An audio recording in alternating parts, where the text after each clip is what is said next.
Hey everybody, Andrew Zimmern here, and today I'm going to be showing you two different preparations for Japanese Wagyu.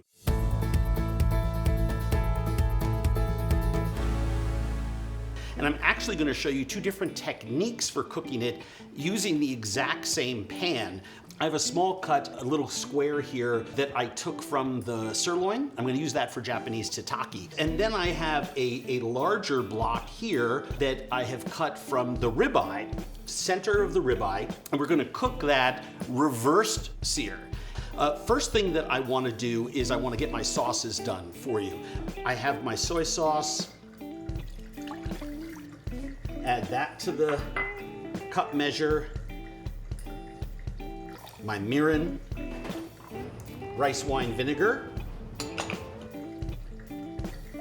lemon juice,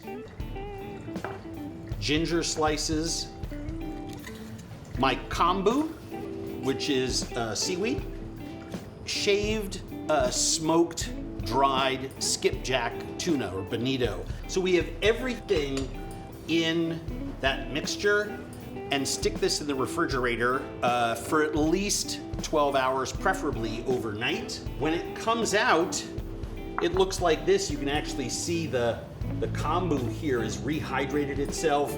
All of the flavors of the acids have mellowed. And all I'm going to do is strain that because I don't want the solids there.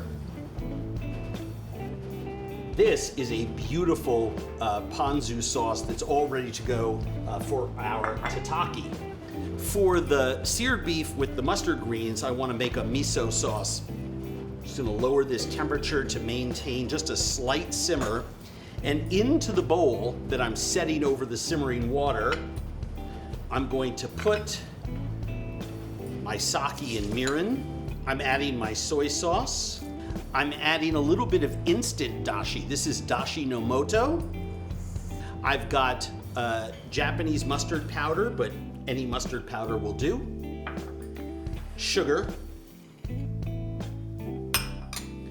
Egg yolks. And then I'm going to add my blonde miso. Now, when I'm doing this dish, I want to make sure that I'm buying plain blonde miso, not one that's flavored. And you can see here we have a pretty loose mixture.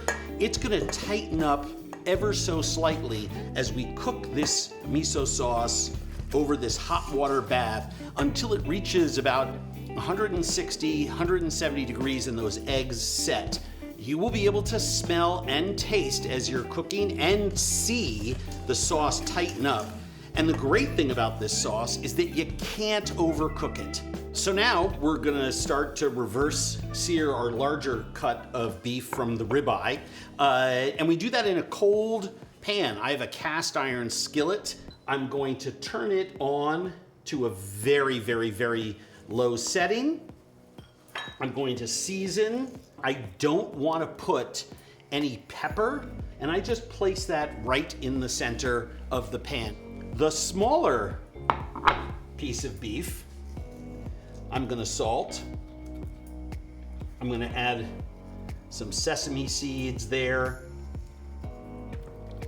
If you come up here, you can actually see the heat is starting to come up into our pan. I can feel it. I have it on a very low setting. But I can actually see right where the meat is touching the pan that it's starting to liquidize just a little bit. The surface fat that's touching the pan is actually rendering.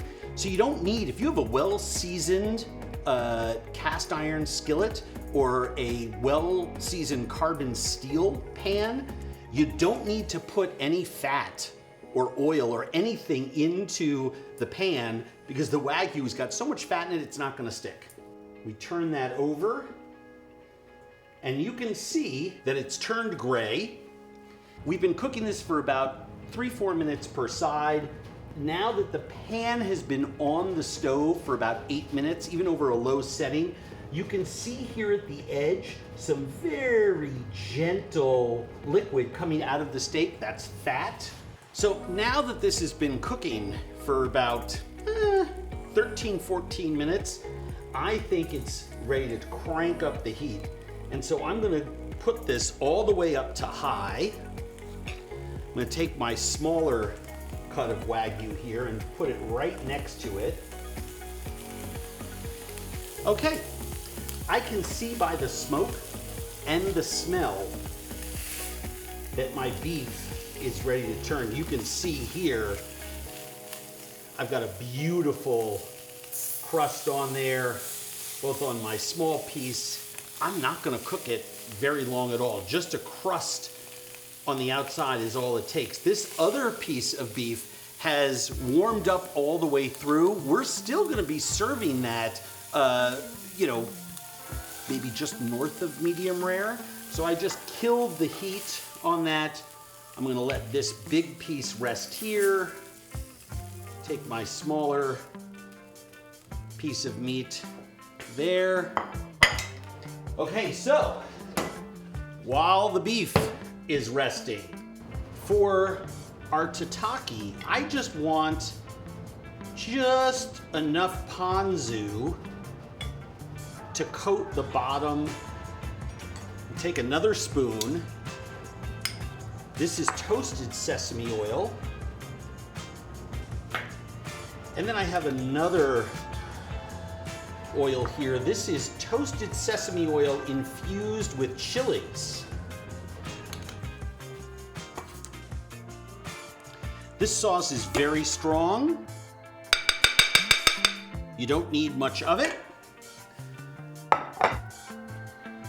I'm going to take my mustard green, place that right next to it. And now the star of this dish. And I'm just going to slice this very thin. I want it to stay together, not paper thin. And then place these slices super, super simple. And you can see with the reverse searing, you can see that we have that uniform texture. Unbelievable. And here is our tataki. I'm just gonna slice it the same way. You'll see it's just a little more rare. And I'm just gonna lay these down on top of our sauce. Chive with every bite of beef that has, I'm just gonna put a little bit around the edge, really seasoning the oil with it. 2 different beef preparations, 2 different cuts of Wagyu, 1 pan, simple, easy, elegant, and respecting, I think, the great traditions of Japanese cooking, shot through the prism of an American chef.